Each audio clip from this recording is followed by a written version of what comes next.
Olá, olá, meus amigos! Já estamos online, já estamos aqui, iniciando a nossa live, primeira live da Comunhão Popular.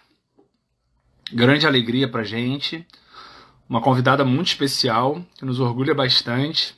Estamos esperando ela chegar. Olá! Oi, querido.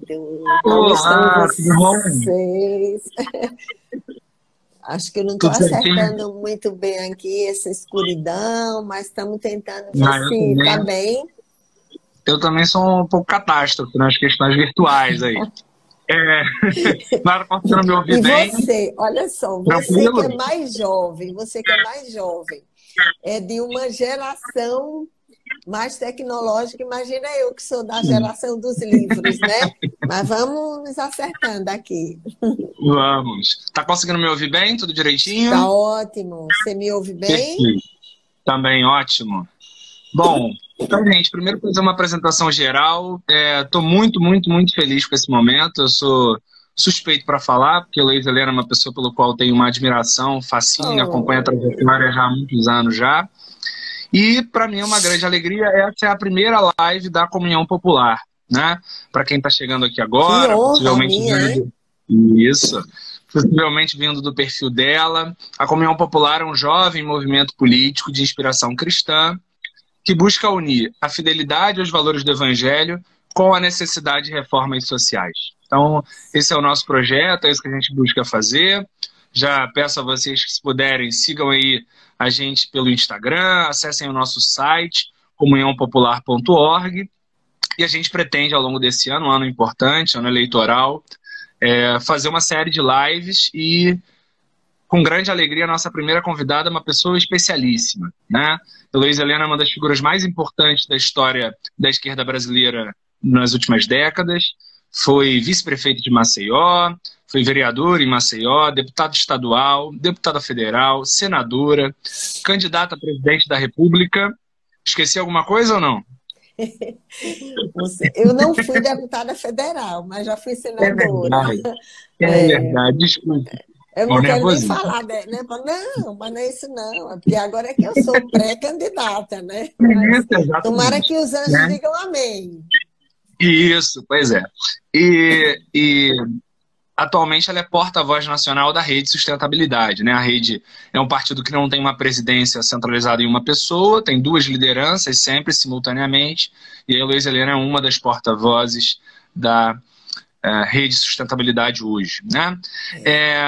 Eu e o Heloísa, Wesley, né? O Wesley representa os jovens, está perdendo os cabelos já de tantos aperreios, e eu represento a velha guarda que não se vendeu, né? Na rede a gente tem essa coisa de coloca um homem e uma mulher e tenta fazer um encontro intergeracional. bacana. E, bom, é a avó de uma menina fã de Naruto, segundo ela me confidenciou, não é isso? Eu fico tentando, né? Porque como tem muitas histórias interessantes, né? De lealdade, de coragem, de generosidade, de compromisso, e como o mundo está muito tumultuado, né? São muitas Sim, informações e muita dispersão. Então, às vezes, em todos os setores onde tem lealdade de princípios, coragem para lutar coletivamente, a gente sempre fica sim. tentando, de alguma forma, orientar, né? É sempre muito difícil, porque a internet é danada, mas a gente fica tentando.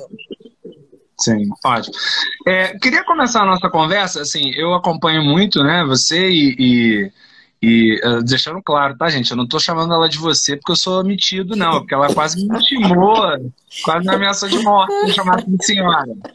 Eu sou... Ontem eu fiz 60 anos, né? 60 anos Parabéns. de lutas, sem rendição nem covardia. Mas pode me chamar de você mesmo. Então, eu vejo a sua luta, a sua correria. Eu vejo que você hoje está correndo pelo estado do Rio de Janeiro, em todo canto, participando de evento em rádio, entrevista em canal de YouTube, está aqui agora, e todo canto. E certamente tem muitas perguntas que se repetem, perguntas sobretudo que têm a ver com política partidária. Mas eu queria começar de maneira um pouco diferente. Queria fazer fazer uma pergunta pessoal. Então, eu queria saber um pouco coisas, né? Como é que foi o começo do interesse por política? Você que veio de uma pequena cidade lá de Alagoas, né? Pão de Açúcar. Como é que foi o começo do interesse pela política? Você teve algum evento especial? Você teve alguma pessoa em particular? E queria saber como é que é esse novo momento. Hoje você tem a sua trajetória política muito associada ao seu estado originário, né? Que é o estado de Alagoas. E hoje você está aqui morando no Rio de Janeiro já há um tempinho e vem como candidata a deputada federal no Rio de Janeiro esse ano. Então, eu queria saber um pouco desses dois momentos. Como é que foi o começo e como é que está sendo a experiência agora? Bom, na verdade, eu entrei na política muito por acaso, né? Não tinha pretensão, eu tinha militância política, porque eu tinha militância nos movimentos sociais da Igreja Católica, tinha relação com o movimento sindical, com trabalhadores do campo e da cidade, mas não tinha digamos, uma aspiração de disputar o processo eleitoral. Depois foi muito por acaso, porque eu acabei sendo candidata em um determinado momento da circunstância política do Estado.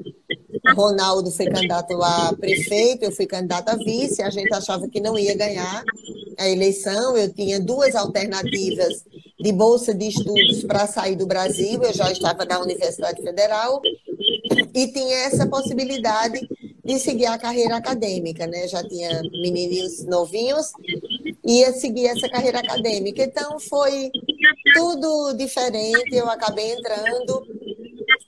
Foi muito importante, porque eu aprendi muito sobre finanças públicas, orçamento, mobilidade urbana, infraestrutura, muitas coisas que eu aprendi de infraestrutura, especialmente em comunidades vulneráveis do ponto de vista social, econômico, ambiental, foi nesse período.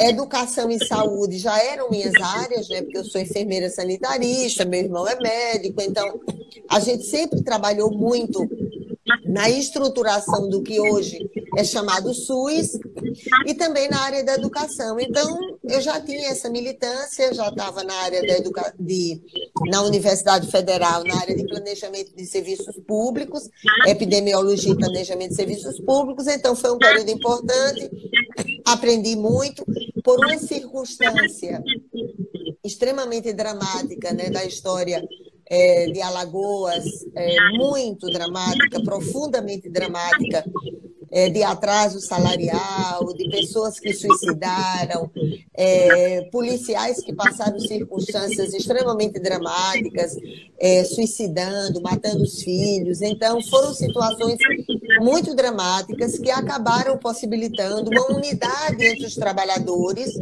muito grande, e eu acabei sendo eleita senadora. Então, foi um período muito importante também na minha vida, não apenas porque eu fui muito acolhida aqui no Rio de Janeiro, né? Quando eu fui candidata à presidência da República, mas muito especialmente eu acho que porque eu tive a oportunidade de ser testada na política, entre ter cargos, prestígio e poder, e defender o que eu acreditava, defender as minhas convicções, minha visão de mundo, minhas concepções programáticas e ideológicas. Então, foi um momento muito duro da minha vida, mas eu digo sempre que foi onde eu aprendi que o poder não muda ninguém, o poder revela quem a pessoa é. Então, se você está no casebre ou no castelo, revela quem você é. Então, o poder é muito sedutor, sem dúvida porque você tem a possibilidade de, na política, promover o mais exemplar, né? O maior exemplo do banditismo político, que é o enriquecimento ilícito, é a manipulação da dor e do sofrimento da população pela demagogia eleitoreira. Então, são muitas circunstâncias difíceis, né? Mas, então, eu entrei muito por acaso, passei por lá, parei um tempo, né? Porque depois eu voltei para a sala de aula, né? Não me candidatei em um determinado período. Depois tentei disputar novamente, tanto para senadora, tentei disputar novamente, Infelizmente, né, fui derrotada eleitoralmente, mas eu digo sempre que, mesmo derrotada eleitoralmente, o importante é que nós sejamos invencíveis politicamente. E invencíveis significa não ceder ao banditismo político, não beijar a mão dos que roubam os cofres públicos e se aproveitam da dor, da miséria humana e do sofrimento da população, não patrocinar vassalagem política, ou seja, beijar a mão dos que se entendem como imperadores, né, por serem gestores, essas coisas. Então, foi muito aprendizado, muito aprendizado, muito aprendizado. Não sou de família política, entrei, como disse, por acaso, e depois, né, lá cá estou eu no Rio de Janeiro, né? Meus amigos de infância brincam, né, porque eles dizem que eu nasci numa cidade chamada Pão de Açúcar, que tem um penhasco semelhante ao daqui, e de repente lá venho eu, cheia de cabelos brancos, fazer uma nova batalha, uma nova luta sob os olhos de outro Pão de Açúcar. Então, eu sempre tive muita memória afetiva com o Rio. Meu pai trabalhou aqui muito tempo, né, na construção civil, em situações extremamente dramáticas, saiu daqui com problemas, inclusive, seríssimos, de coluna, saiu com meu irmão mais velho enrolado em trapinhos, voltando para o Nordeste. Meu pai morreu, eu tinha 2 meses, né, de idade. Minha mãe sempre foi uma grande inspiração, uma grande lutadora. Quando as pessoas dizem que eu sou braba, eu digo, não conhece minha mãe, nem as mulheres da minha família, nem as amigas que eu tenho. Então, foi super por acaso, mas eu acho que é um espaço muito importante, profundamente importante. Por isso que eu me sinto muito honrada de estar com vocês, da Comunhão Popular. Me sinto profundamente honrada de ser parte desse debate, porque queríamos nós estarmos num padrão tão moderno, num padrão civilizatório elevado, que não precisássemos das instâncias de decisão política, dos espaços de poder.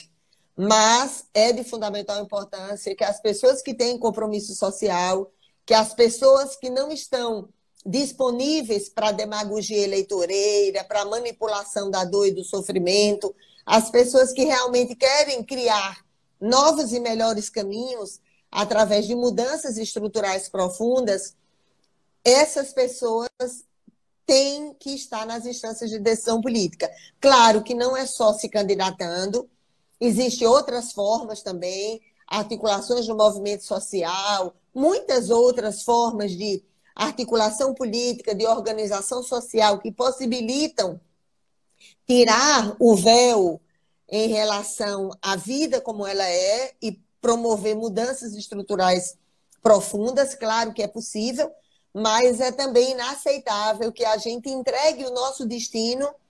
Isso significa não necessariamente o destino de nós dois e dos que nos acompanham, mas o destino, muito especialmente, de pessoas profundamente vulneráveis, economicamente, socialmente, que é aquilo que a gente até já conversou, que é o Rio de Janeiro real, é o Rio de Janeiro profundo, é o Rio de Janeiro que é lindo, né? Pelas belezas naturais, pela mãe natureza, mas que, além de ser sabotado politicamente, saqueado economicamente, é profundamente injusto, profundamente injusto. Quem anda nas comunidades periféricas, quem acompanham as angústias gigantescas das mulheres chefes de família, dos pais, dos jovens, das crianças em extrema pobreza, pessoas que vivenciam situações absolutamente dramáticas pelo desemprego, pela precarização no mundo do trabalho, pela ausência de mobilidade urbana, de saneamento, de habitação, além das questões relacionadas à saúde, educação, segurança pública. Então, é o Rio de Janeiro real, né? É a possibilidade de que este Estado, que nos abraça a todos, né?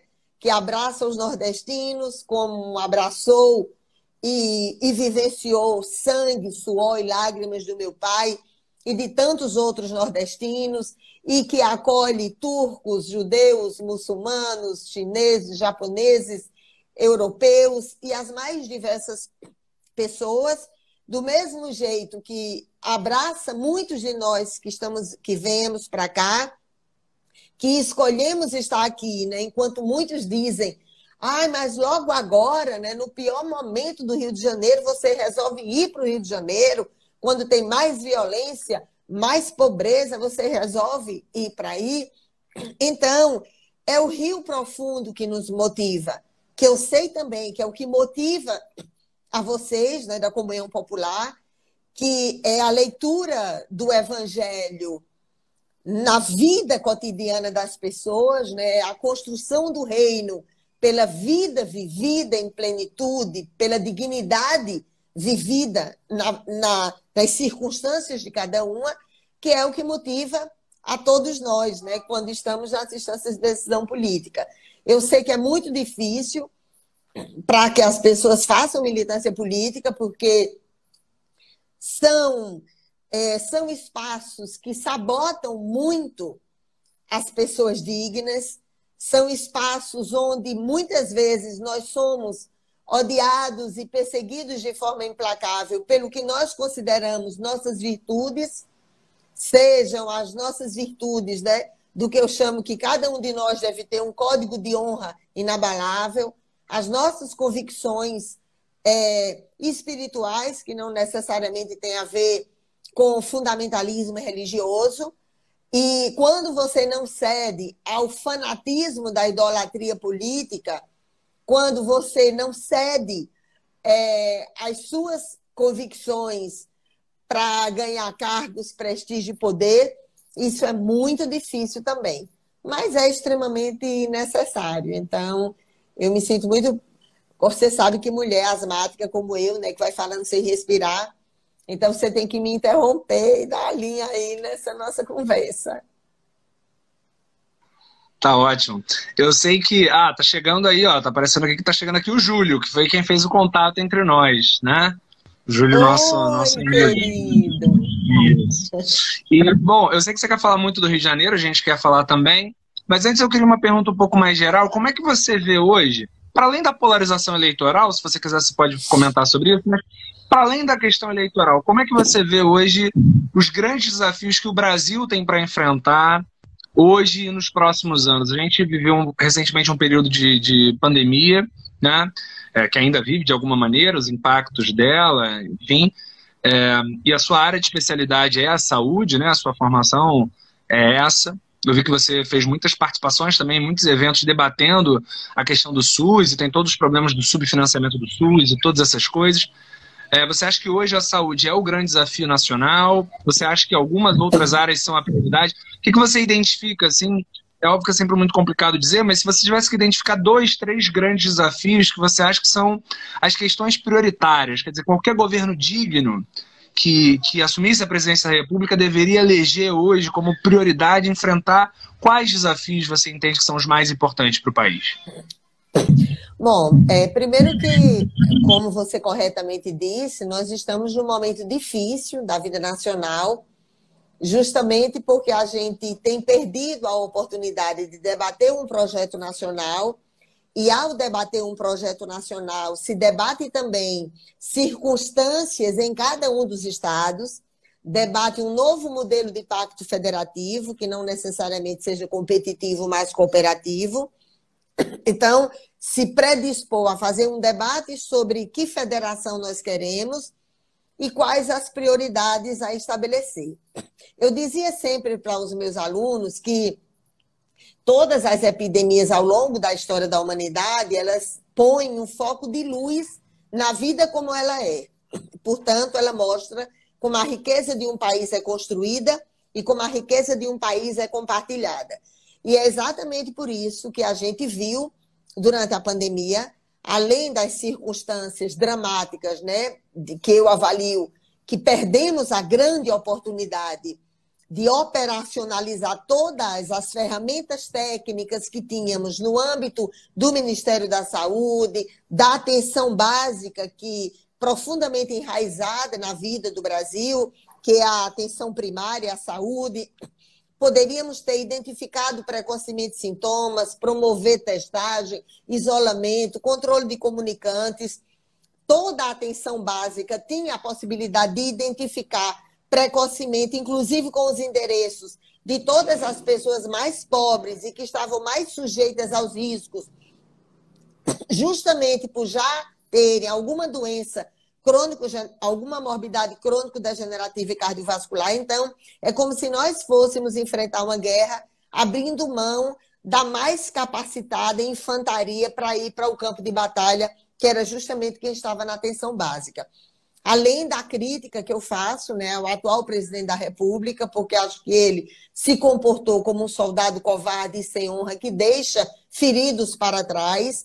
E, por outro lado, também tinham, né, setores políticos que, pelo oportunismo eleitoreiro, certamente apostavam no quanto pior, melhor, para tentar se beneficiar politicamente e eleitoralmente. Então, este mesmo país que durante pós-pandemia, ele jogou mais de 9 milhões de crianças na extrema pobreza, é o mesmo país que criou 10 novos bilionários e aumentou em mais de 40% a riqueza de 40 bilionários que já existiam, ao tempo que precarizava, reduzindo em mais de 30% a pequena renda da grande maioria do país. Então, quando você identifica isso, você identifica como o dinheiro de um país é construído pela imensa exploração do trabalho humano e pela exploração predatória da natureza, e como ele é compartilhado. Então, isso significa que todas as vezes que eu estou numa live, inclusive, que tem um probleminha na internet, eu sempre faço questão de lembrar o que aconteceu com milhões de crianças e jovens, e os que estavam na educação de jovens e adultos, e as trabalhadoras e trabalhadores de educação, e avós, e mães desesperadas, crianças que não tinham sequer um cantinho nas suas casas para acompanhar a aula, a internet que não é democrática, o equipamento eletrônico que não existia. Então, foram mais de 2 anos totalmente perdidos e que obrigatoriamente têm que ser recuperados do ponto de vista da estruturação de modelos de conhecimento que possibilitem isso também. Então, neste momento da vida nacional, onde nós temos destruição de parques produtivos, destruição de postos de trabalho, problemas gravíssimos da saúde, educação, segurança pública, mobilidade urbana, habitação e saneamento, é de fundamental importância que a gente repense. Primeiro, se eu quero que promovam mais investimentos nessas áreas, que são áreas essenciais, especialmente quando são disponibilizadas pelo setor público, porque existem milhões de pessoas no Brasil que não têm nenhuma outra possibilidade na saúde sem ser o SUS. Não tem nenhuma possibilidade na educação sem ser o setor público. Não tem nenhuma possibilidade do carro blindado, da supervigilância onde mora sem ser a segurança pública. Então, essas pessoas necessitam do setor público funcionando com eficácia e resolutividade. Para que isso aconteça, nós precisamos de mais recursos. De onde virão os recursos? Claro que a gente parte do pressuposto que ninguém vai roubar os cofres públicos, né? Infelizmente, né, embora ser honesto, ser honrado, não devesse nem ser um atributo elogiável, porque deveria ser uma obrigação, mas essas coisas acontecem. Então, zerar o banditismo político, zerar a promiscuidade nas relações executivo e legislativo e zerar o propinódromo, que muitas vezes acontece no Brasil.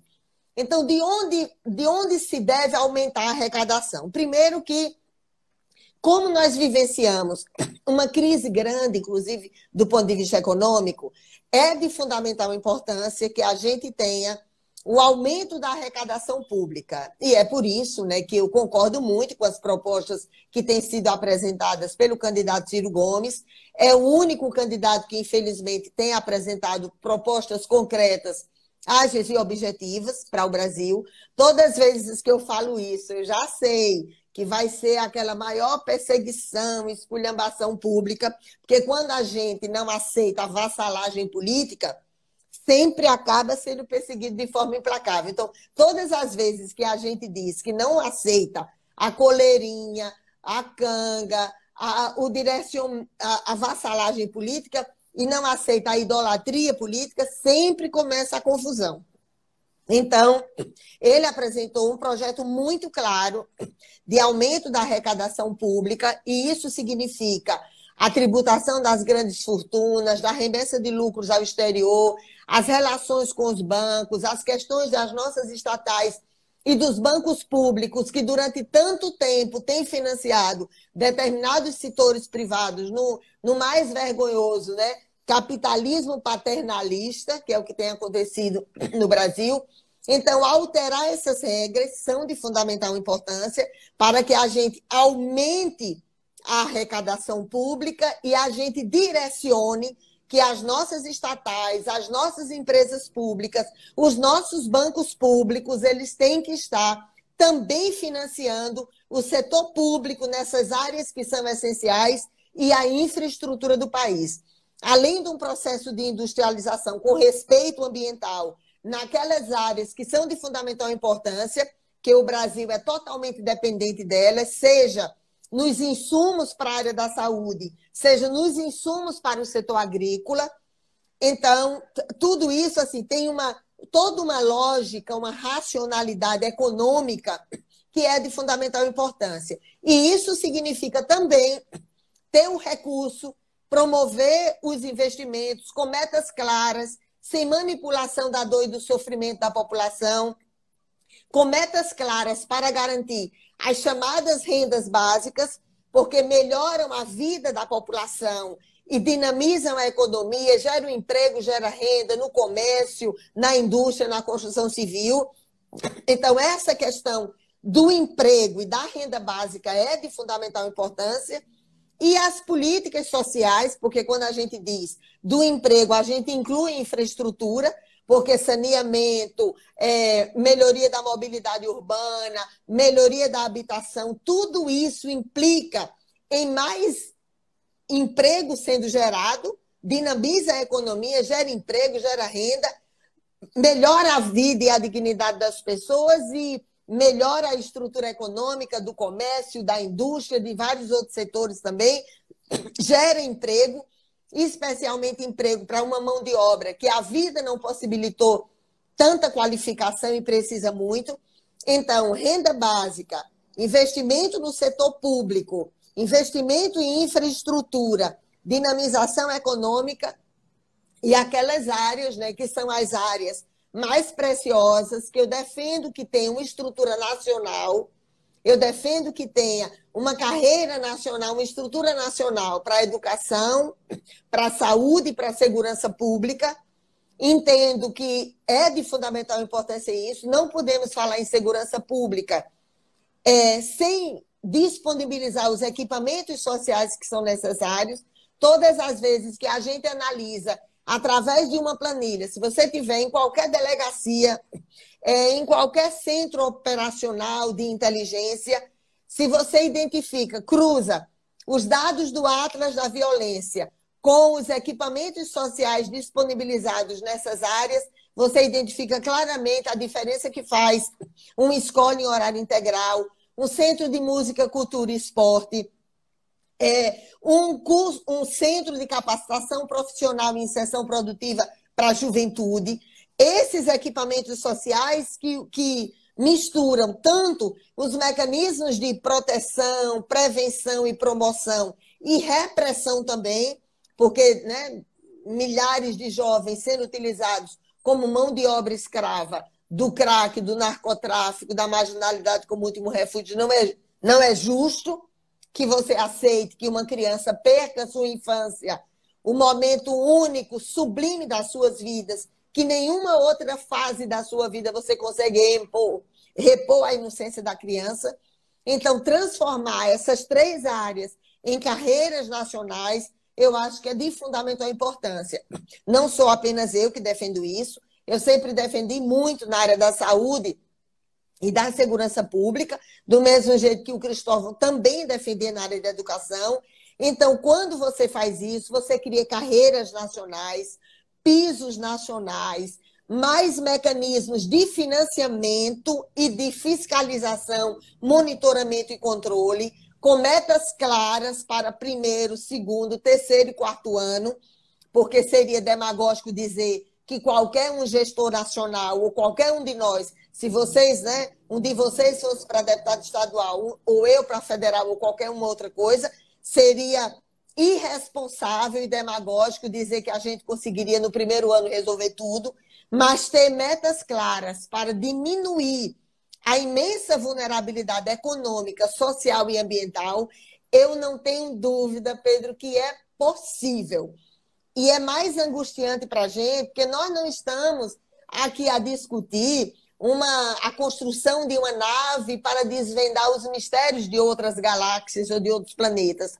Nós estamos discutindo aqui como operacionalizar aquilo que já está na legislação em vigor, aquilo que já tem normas técnicas, ferramentas técnicas, conteúdos que não são novos conteúdos doutrinários, são algo que já existe, que está em todas as gavetas dos gestores, seja aqui no Rio, ou em Alagoas, ou no Brasil.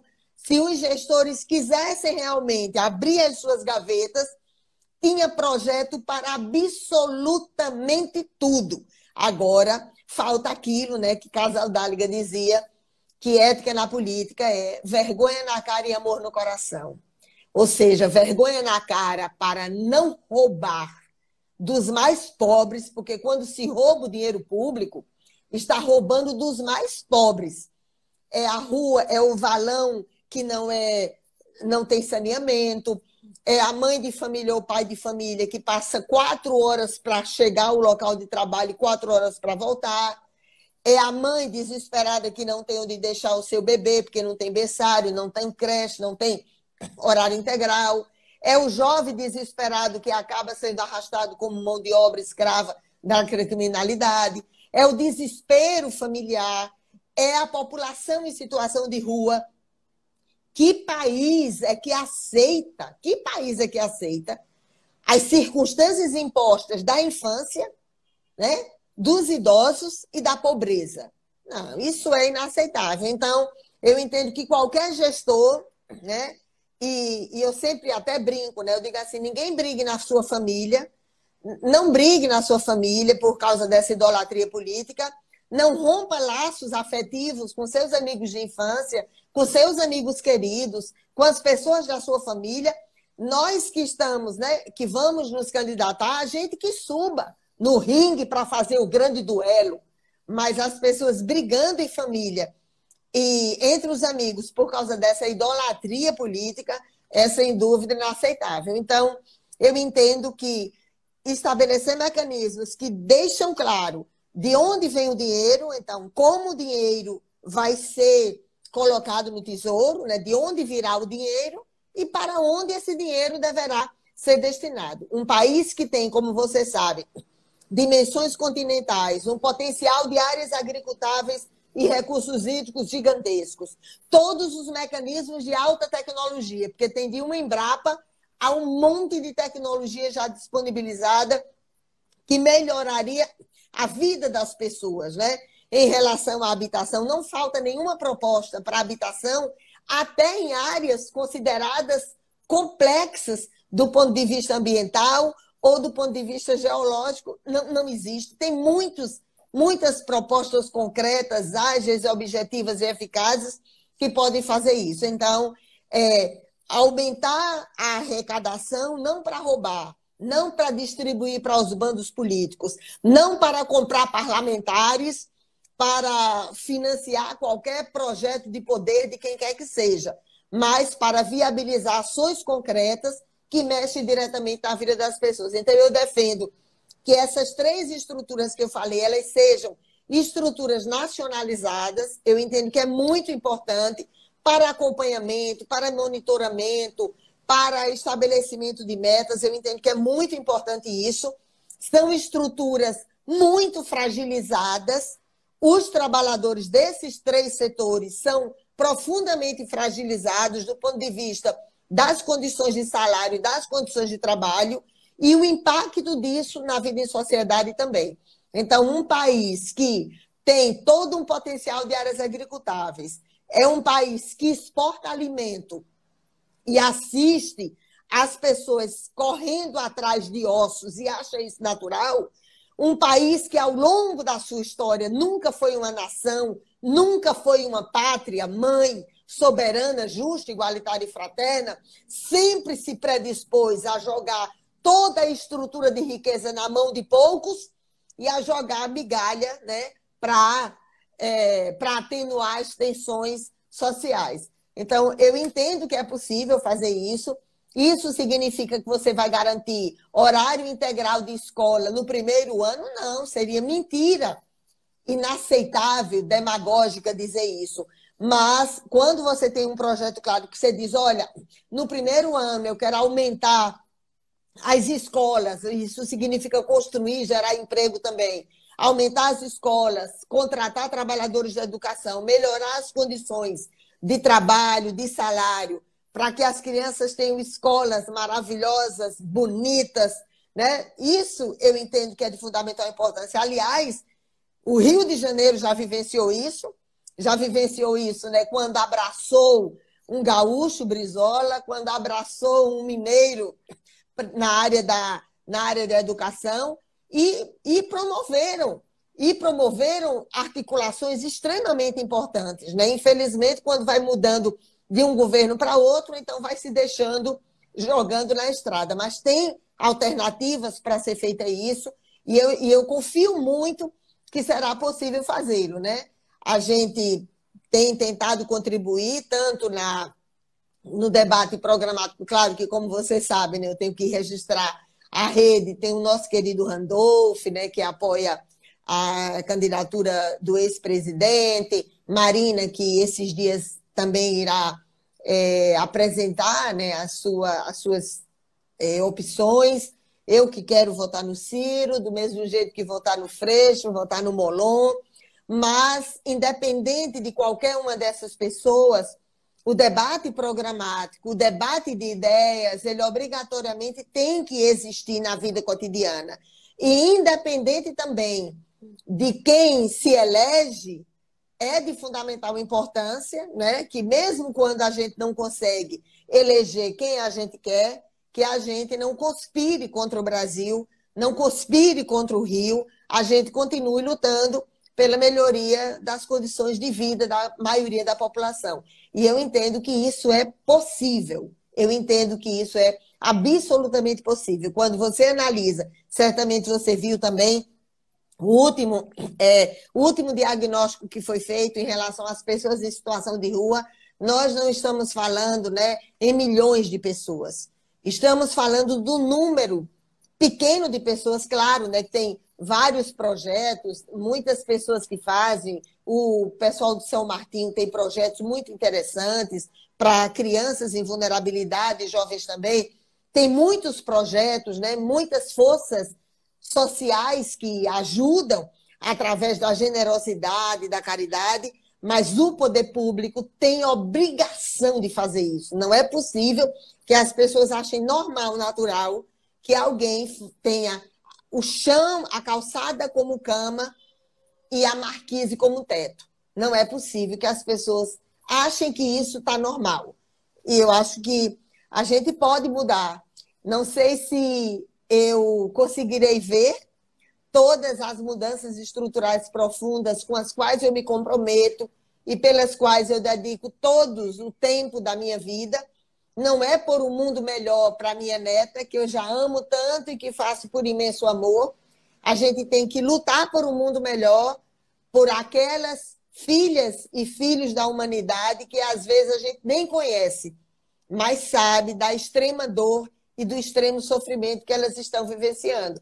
Então, um dia, este país será uma grande pátria, né? E do mesmo jeito que os estados, eles serão tão bonitos na dignidade humana como são bonitos na natureza. Então, o Rio Profundo, né, que é onde eu estou tentando trabalhar aqui, ou do mesmo jeito que seja em Alagoas, em Pernambuco, em Manaus, em todos os lugares que tem tanta dor e tanto sofrimento, mas é muito duro quando você vê a extrema diferença, né?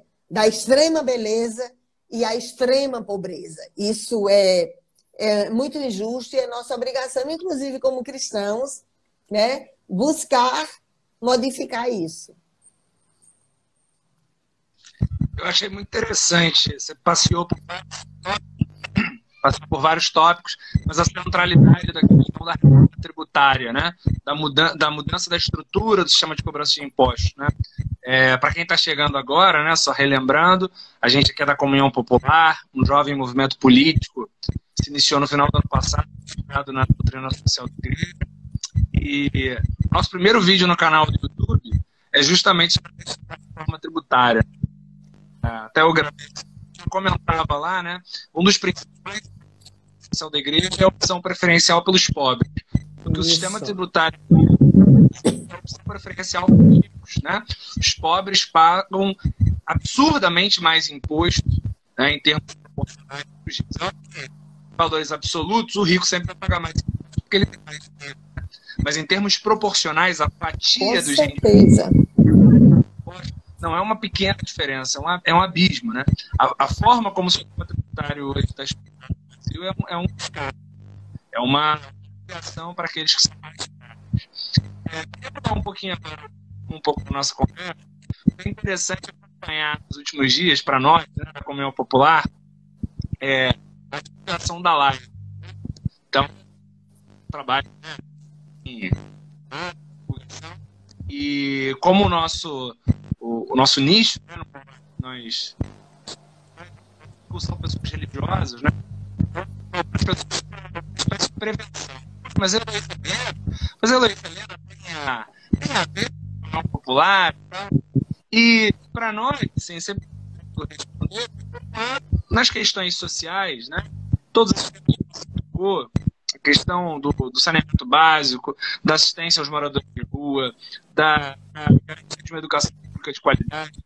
A nossa afinidade é evidente, né? E, além disso, também, certos valores que para nós são muito importantes, você também tem uma afinidade extraordinária conosco, né? E, melhorou? Melhorou? Não, eu estou achando o áudio ruim, Pedro. Não sei se eu pensei que era só para mim. Opa! Mas dá para a gente ouvir. É porque tá como se fosse um eco. Alô, alô? Tá melhor? Estão conseguindo ouvir? Agora melhorou bastante. Voltou. Então, para nós, educação nas questões sociais e também em certos temas de valores importantes. Popular, de inspiração, são muito forte, né, muito definida em relação à vida, né? E assim, muito falo pessoalmente. Para nós, assim, para mim, em especial, quando encontrei com conversar, foi muito comovente ouvir como essa questão é uma questão que será para você importante, pessoalmente importante para você, e inclusive como você cabe na sua trajetória, você acabou de pagar caro seu posicionamento em relação a isso. Falasse um pouco sobre como é que você se posiciona com esse tema, mais ou menos os desafios que você enfrentou em relação a isso, você se coloca. Olha, Pedro, eu não sei se eu ouvi bem, porque estava bem ruim o seu som. Mas quando a gente assume, né, determinados eixos temáticos nas nossas vidas, né, eu sempre digo que às vezes os desafios... Vamos lá. Voltamos. Pedro, tá me ouvindo? Voltamos. Pronto. O áudio tá dando para me ouvir agora ou não? Agora tá. O que eu estou dizendo é o seguinte: a gente tem que se dizer assim: 1000 vezes que a gente cai, 1000 vezes a gente volta. Isso aí. E todas as Não, vezes, então é isso. Eu queria ouvir um pois é, pouco todas as a sua vezes, posição sobre o tema. o tema, todas as vezes, eu digo assim, todas as vezes que a gente cai nessas lives, eu fico lembrando a situação de milhões de crianças e jovens e mães e avós e trabalhadores da educação desesperados em relação a isso.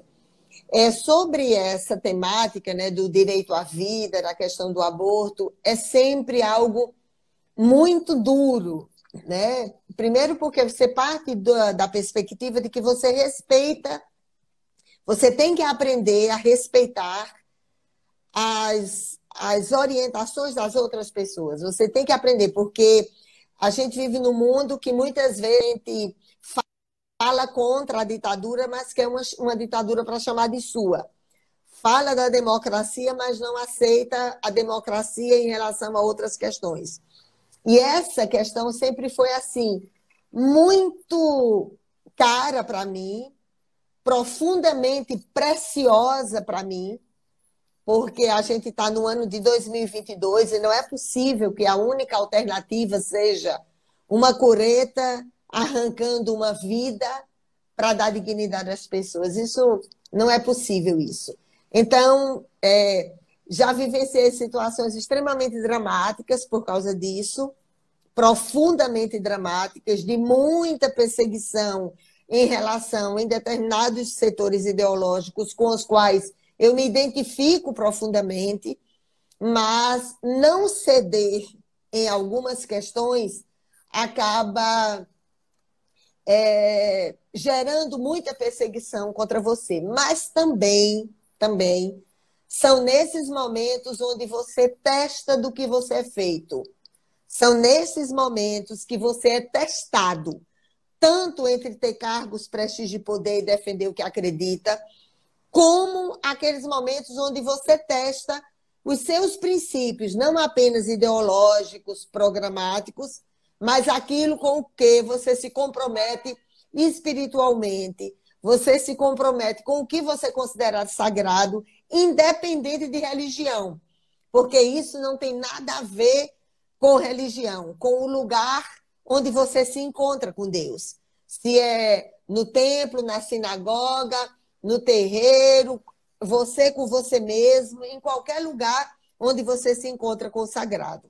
Então, a defesa da vida, independente de onde ela signifique, né, independente de ser 15 dias de uma gestação, onde nenhuma estrutura óssea tem e já tem um pequeno coração batendo, aquilo que é único do ponto de vista da natureza, então é muito, muito precioso para mim.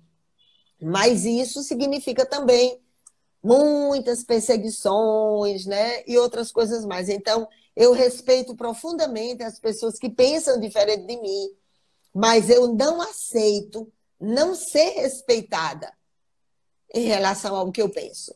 Isso é muito duro, mas na vida é assim. Eu digo sempre que são as piores batalhas que medem quem você é. São nas piores batalhas e nos mais duros duelos que você vê o que você é, que você se reconhece, não apenas perante o espelho, mas olhando para aqueles com os quais você se compromete ao longo da sua vida, olhando para os seus amigos de infância, para os seus eleitores, se tiver, para os seus amigos, para aqueles com os quais você anda, né? Constrói trincheiras de resistência e faz os grandes combates. Então, são nos momentos difíceis que você é testado e que você vê a espada da coragem, o escudo da esperança e o que você é realmente. Então, para mim, os piores duelos que eu já enfrentei, as mais duras batalhas que eu já vivenciei, já chorei muito, já enxuguei as lágrimas. Dizem que as lágrimas fazem cicatriz na alma, mas eu digo sempre, completo, que só tem cicatriz na alma quem não se acovardou, quem esteve no campo de batalhas, quem lutou pelo que acredita. E nós, que nos dizemos cristãos, mesmo que pudéssemos, né, independente da religião, independente de qualquer coisa, não é possível a gente fazer um tipo de militância construindo um abismo entre aquilo que está nos passos que foram dados, né? Mesmo que a gente olhe para o Antigo Testamento, mas nos passos de imensa misericórdia, imenso amor, imensa opção que foi feita pelos pobres, pelos oprimidos, pelos marginalizados, quem enfrentou, né, quem foi o rebelde, que enfrentou o grande poder político, econômico, até eclesiástico de sua época. Então, a gente que faz a opção de caminhar seguindo os passos, né, de Jesus e de sua mãe, Maria, e de outros mais iluminados ao longo da história da humanidade, a gente é testado todos os dias, né? E a gente mede do que nós somos feitos, porque é aquilo que eu já te disse. O poder não muda ninguém. O poder revela quem a pessoa é. Se você está, né, ali, é naquele momento onde você pisa aquele solo que é considerado por alguns como sagrado, né, os tapetes verdes da Câmara, os tapetes azuis do Senado, as maravilhas do ponto de vista material. Mas quando você pisa ali apenas como uma missão e sabe que o solo sagrado mesmo é onde estão os oprimidos, os marginalizados, aqueles com os quais você se compromete, ali é só uma travessia que você faz. É uma ferramenta de trabalho. Mas é difícil, mas não é impossível. É absolutamente possível de estar lá sem se vender, sem assinar a rendição da covardia. E é por isso que eu acho muito lindo, especial e precioso que vocês, né, que olha que coisa linda, né, a comunhão popular, né, que vocês possam também, né, disponibilizar os seus nomes para disputarem as instâncias de decisão política. Isso não significa romper com os princípios sagrados da fé, pelo contrário, significa, em cada um dos passos que você dá, você legitima aquilo com o qual você se compromete na espiritualidade.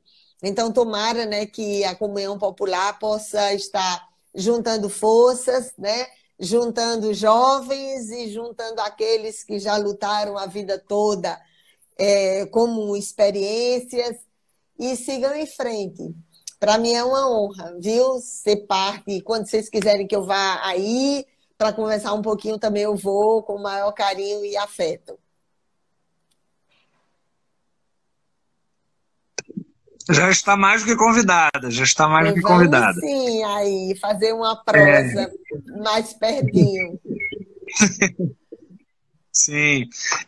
Eu queria que você falasse um pouco do Rio de Janeiro. Sei que é uma grande preocupação sua, digamos assim, dar o enfoque correto para o debate sobre o Rio de Janeiro. Eu lembro da nossa conversa, quando a gente conversou no café, você falava muito como te incomoda a maneira como o Rio de Janeiro é percebido no Brasil hoje, muito pelo viés do debate sobre violência, né?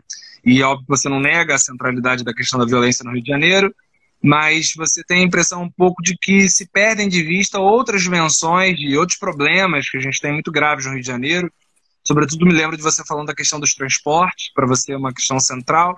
Então eu queria saber, você já falou um pouco do Brasil, como é que você vê o debate sobre o Rio de Janeiro, e, em especial, como é que você pensa o papel de um deputado federal, né, de uma deputada federal, como você está se postulando esse ano, como é que você acha que você pode colaborar com a solução desse cenário do Rio de Janeiro hoje? Bom, primeiro que eu digo sempre que eu tenho andado bastante, né, tenho conversado com muitas pessoas, tenho ido em comunidades que vivenciam situações muito dramáticas, profundamente dramáticas, né?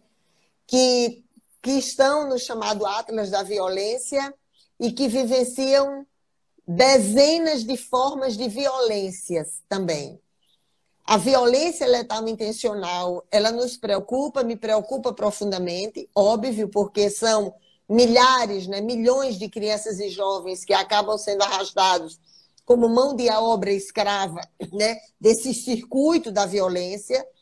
Como professora de epidemiologia, que sempre fui, a violência letal intencional é um dos principais problemas de saúde pública dos jovens de 15 a 29 anos, né, praticamente agora de 12 a 29 anos.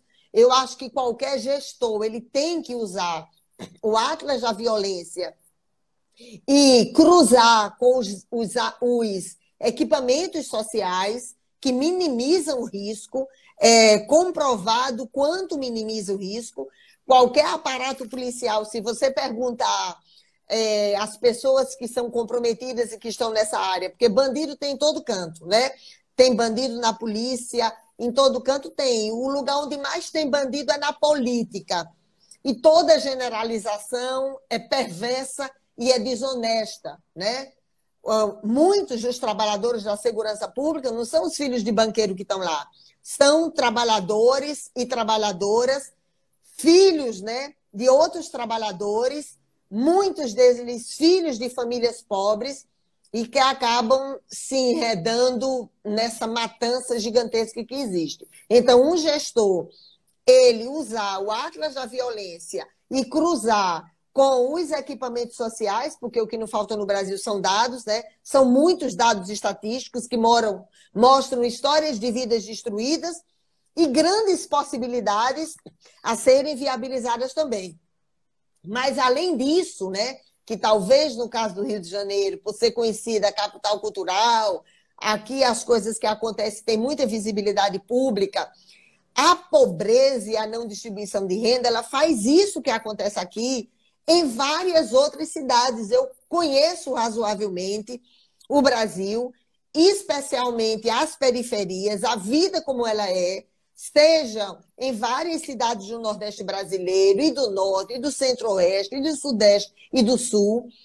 Essa questão que realmente é vinculada à ausência de mudanças estruturais profundas, distribuição de renda, tudo isso impacta profundamente.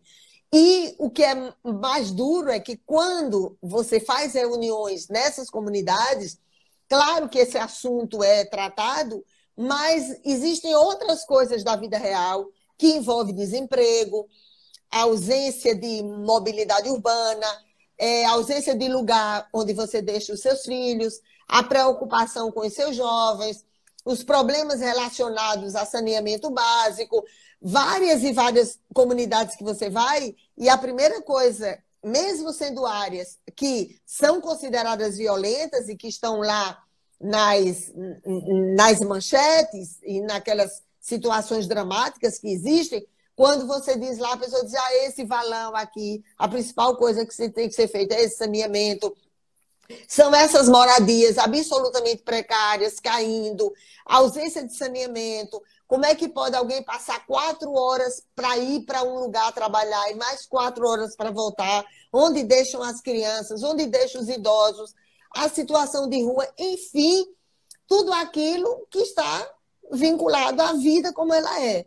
Então, eu espero que exista vontade das maiorias de que o Rio de Janeiro ele não seja belo apenas como cartão postal, não apenas as imensas belezas da mãe natureza, mas que ele possa ser, ao menos se aproximar da beleza que é a vida vivida em dignidade e plenitude.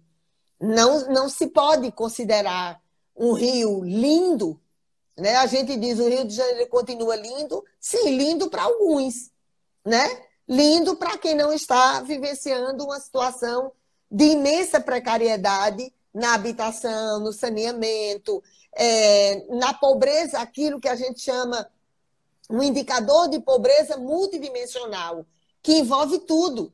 Envolve a ausência de acesso aos equipamentos sociais, as violências as mais diversas, a situação de mulheres chefes de família em situações extremamente difíceis e precarizadas, a ausência de uma renda básica, a ausência de democratização na produção das áreas agricultáveis, é muita coisa. Então, isso é o que nos motiva, né? O Rio Profundo, como é o Brasil profundo também. Aquilo que está além dos cartões postais. Aquilo que quem não precisa, quem vive num lugar digno, mesmo que diga, eu encontrei uma pessoa da universidade, ela disse, não, mas você vai lutar por nada que me interessa, Eu disse, bom, eu espero que todas essas coisas que significam o Rio Profundo, a vida como ela elas lhe interessem também, né? Lógico que eu não vou fazer nada, você tem um lugar digno para morar, e seus filhos vão para outro país, você tem um lugar com a vigilância 24 horas por dia, você não precisa, talvez, mas não é possível que porque você não precisa pessoalmente, não é possível que você não veja o que acontece com milhões de outras pessoas e o direito que essas pessoas têm, porque não está nem na lei dos homens, nem na lei de Deus, de que essas pessoas não têm o direito à vida com toda a plenitude. Se você olhar a nossa Constituição, né, que diz que é a carta maior que dirige os passos dos gestores e das pessoas e dos direitos e deveres, vai olhar lá o que é que está. Bastaria olhar no artigo 3º e no 5º, que você já olharia que você tem que ter uma grande pátria igualitária, fraterna, soberana, né? Então, eu entendo que é possível trabalhar para minimizar isso. É você usar esse indicador, que é da pobreza multidimensional, que trata renda e outras formas de violência, e com base nesses indicadores de pobreza multidimensional, você estabelecer políticas específicas. E eu espero, né?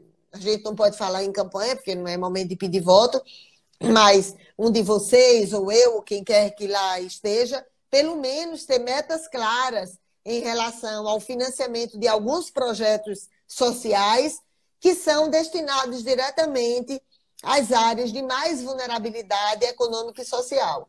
Tem questões que ninguém pode, sem um governo, às vezes pode sozinho, tem que ter uma relação governo municipal, governo estadual e governo federal, obras de infraestrutura que são muito importantes, mas que não podem, né? Não é uma emenda de um parlamentar sozinho que resolve, mas tem algumas outras coisas que, além da fiscalização, monitoramento e controle, é sempre bom que a população escolham pessoas que não vão se vender quando estão no poder, independente do chefe do poder ser de direita, de esquerda ou se ser de um lado ou do outro, pessoas que não estejam lá para se vender, para atrair os princípios, para atrair os compromissos assumidos, né, ao longo de uma campanha eleitoral e ao longo de suas vidas.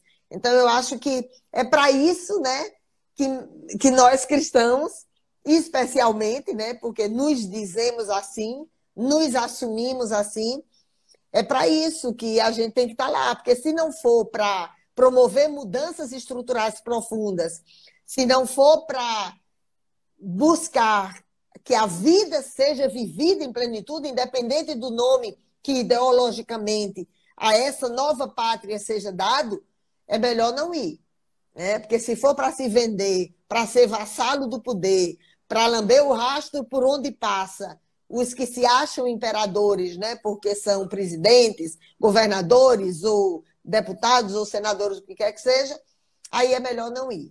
Se for para se vender, é melhor não ir. Agora, se tiver firmeza de caráter, deve ser um lugar para os que têm firmeza de caráter, que têm compromisso social com essas mudanças estruturais profundas. Então, é o lugar dessas pessoas estar lá mesmo. Muito interessante. A gente já está se aproximando mais ou menos do final, né? Eu sei que você tem uma reunião depois do nosso encontro, mas eu não podia terminar a nossa conversa sem fazer uma pergunta que tem a ver com uma coisa que você tocou em vários momentos ao longo da nossa conversa e que tem muito a ver com o projeto da Comunhão Popular, né? Eu queria entender um pouco como é que você percebe a presença dos cristãos na política e, sobretudo, esse fenômeno que a gente teve nos últimos anos, né? Você Você mencionou quando você começou a sua trajetória política, sua militância política, começou em movimentos sociais muito ligados à Igreja Católica. E o que a gente percebeu nos últimos anos no Brasil, a ascensão do bolsonarismo passou muito por uma captura do eleitorado cristão e do apelo, né, a temas caros a esse eleitorado. E, pelo menos do ponto de vista da comunidade popular, do nosso movimento, o que a gente percebe é que as pessoas que sinceramente têm fé e buscam olhar para a política a partir da sua fé se sentem muito perdidas no cenário político atual, né? Porque, por um lado, você tem uma direita, né, como a direita bolsonarista, que tem um discurso, né, sobre a centralidade de certos valores, como a defesa da vida ou a defesa da família, mas que são completamente insensíveis para as questões sociais, né? Estão pensando muito concretamente como falar de defesa da família, por exemplo, com o caos do transporte urbano que a gente tem hoje no Brasil. Os pais quase não conseguem passar tempo com os filhos em casa porque estão aprisionados num transporte de péssima qualidade.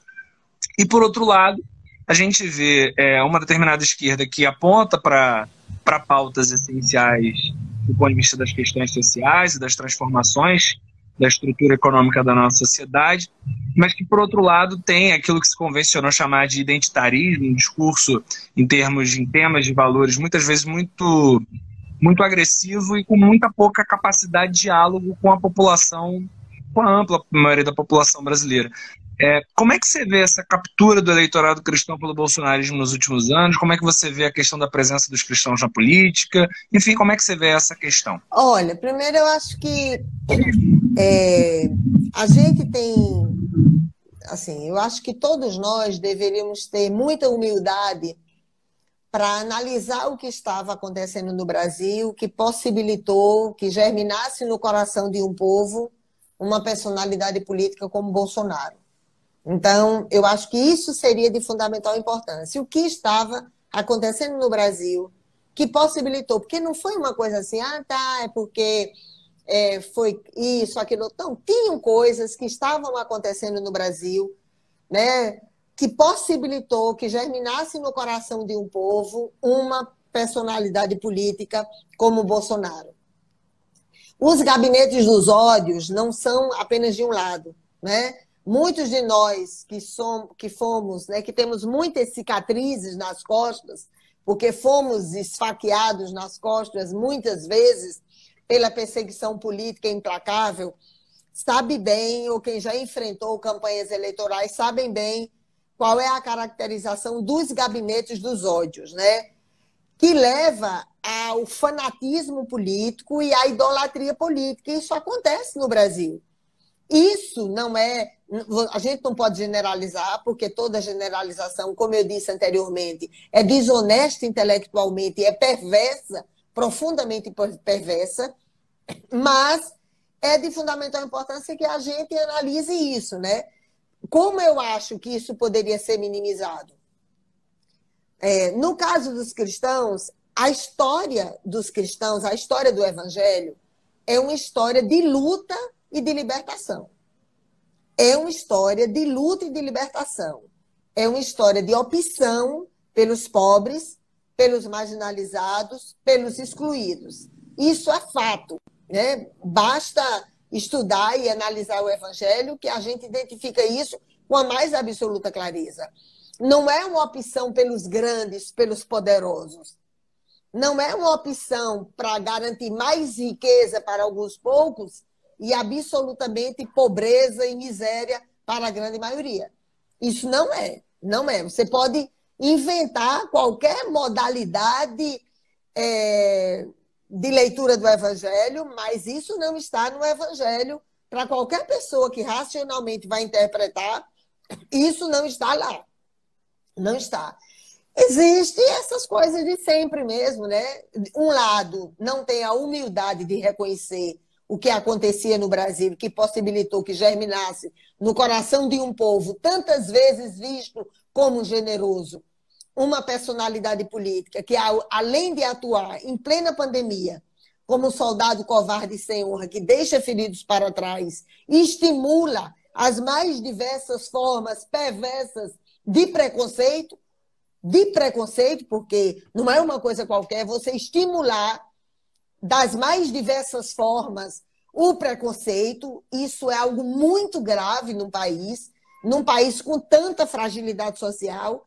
Então, você ser perseguido, humilhado pela cor da pele, pela roupa que veste, pela forma de amar, pelo lugar onde mora, ou por ser homem ou ser mulher. Não, isso é inaceitável, você estimular isso, né? Então, é uma situação muito difícil, mas também quando determinados setores começam a ocupar esses espaços, Pedro, é porque também outros deixaram de ocupar. Isso não significa querer que as igrejas, né, saiam por aí disputando os lotes das instâncias de decisão política e dos espaços de poder, mas é evidente que quando você não se dispõe a estar nessas instâncias de decisão, outras pessoas passam a ocupar e passam por esse tipo de fanatismo político, alteram e deformam a própria história de luta e de libertação do Evangelho. Então, muitas pessoas passam a ver também, a ficar arredio e distanciado dessa leitura por identificar em determinadas personalidades políticas, né? Em determinados comportamentos horrendos de perseguição e de mutilação, sejam em relação às religiosidades, sejam em relação às mais diversas características da vida em sociedade.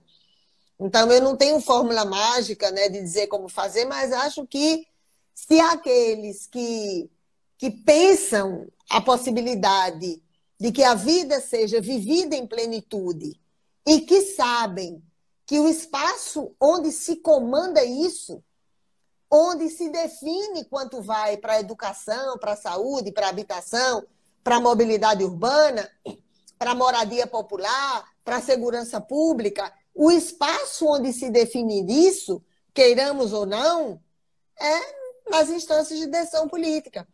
E se lá não estamos, outros estarão lá, né, moldando a história do Evangelho conforme suas concepções mais perversas e eleitoreiras e se legitimando do ponto de vista popular assim também. Então, não tem fórmula mágica, mas se lá não estamos, alguém define os destinos por todos nós. Então, eu acho que é de fundamental importância, se alguns não querem disponibilizar o nome para se candidatar, mas todos os movimentos, né, de aumentar a consciência social, como vocês fazem, de estabelecer debates técnicos, programáticos, porque muitos desses debates, as instâncias de decisão gostam de transformá-los em mistérios complexos, justamente para que a população não possa entender, a população não possa conhecer aquilo que você disse, quanto de carga tributária eu tenho no lapisinho, na farinha, no feijão, no arroz, em tudo que eu compro de tributação indireta, e quanto aqueles que são tão grandes e poderosos e tão ricos, né, percentualmente, chega a ser de tanta injustiça que é inaceitável. Então, se lá não estamos para alterar o rumo dessas ferramentas, se lá não estamos, alguns outros estarão lá e, supostamente, o que é pior, representando os cristãos, né? Que aí que é algo muito triste para quem é de verdade. É algo profundamente triste quando se coloca como ungido, né, pelo Evangelho, quem efetivamente rasga ele todos os dias nas opções que faz, nos massacres que promove, e na ausência de luta pela superação de tantas desigualdades. Então, temos que estar lá, né? Isso não significa que a gente esteja fazendo apologia para nós mesmos, né? Claro que não, mas se lá não estamos, alguns definem as vidas por nós. Então, eu entendo que é de fundamental importância que possamos estar nas instâncias de decisão política e não entreguemos àqueles que se acham ungidos, né, pelo cristianismo e não o são, pelo contrário, deformam todos os dias o que lá está escrito no sagrado. Aí é difícil, né? Se não estamos lá, alguns falam por nós, né? E eu espero que a gente, né?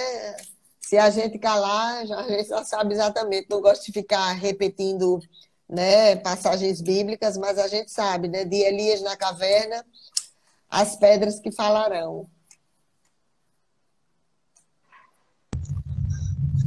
Que alegria.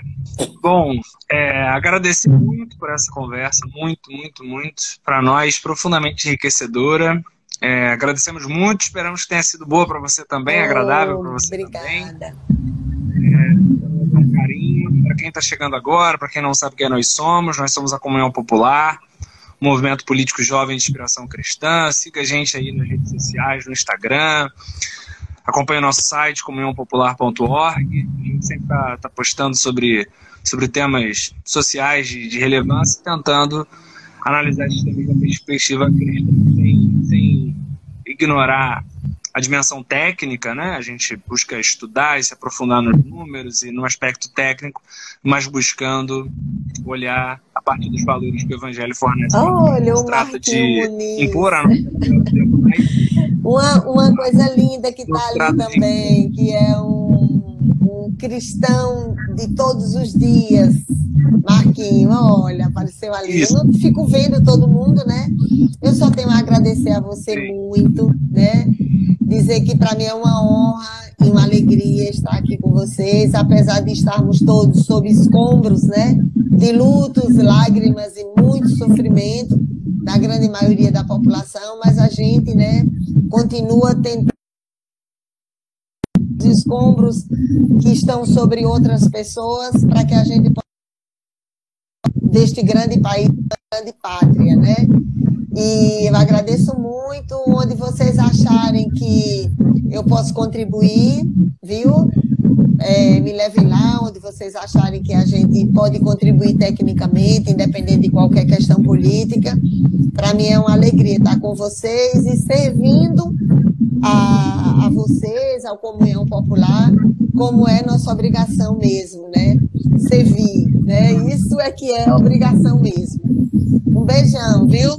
E agradecer muito a muita gente que passou por aqui, querida. Queria, antes de terminar, só dedicar assim, generosamente essa live a um amigo. Infelizmente, a gente perdeu um dos membros da Comunhão Popular no sábado, o Matheus. Muito próximo, muito junto a nós. Eu nunca conheci um evangélico tão apaixonado pela doutrina social da igreja, né? Ele vibrava, por exemplo, gostava muito de acompanhar a história do movimento negro americano.